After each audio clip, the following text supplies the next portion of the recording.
திடீர்னு பசி எடுக்குது, கையில் காசும் கம்மியாக இருக்குது. கிண்டி டு போரூர் ஸ்ட்ரெச்சில் என்னென்னலாம் இருக்குன்னு பார்ப்போமா?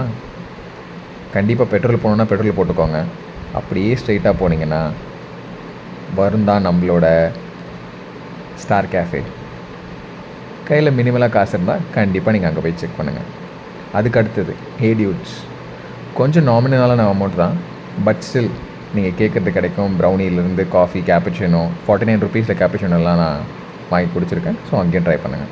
அப்படியே ஸ்ட்ரைட்டாக வந்தீங்கன்னா ராமாபுரம், கொஞ்சம் பசங்களோட கொஞ்ச நேரம் உட்காந்துட்டு சில் பண்ணிவிட்டு போகலாம்.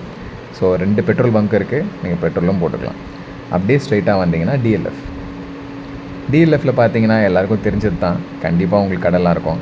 அதை தாண்டி போனீங்கன்னா ஒரு கையேந்தி பவனம் இருக்கும், மினிமலான காஸ்ட். அதை தாண்டி வந்தீங்கன்னா நம்ம அண்ணன் இருப்பார், அவர்கிட்ட நீங்கள் காஃபி, பாதாம் பால்லாம் குடிச்சிக்கலாம், காசும் கம்மி. அப்படியே ஒரு ஸ்ட்ரெயிட் ரோட் நீங்கள் அப்படியே எடுத்துகிட்டு போனீங்கன்னா இன்னும் கொஞ்சம் தூரத்தில் இன்னொரு பெட்ரோல் பங்க் ஷெல்லு.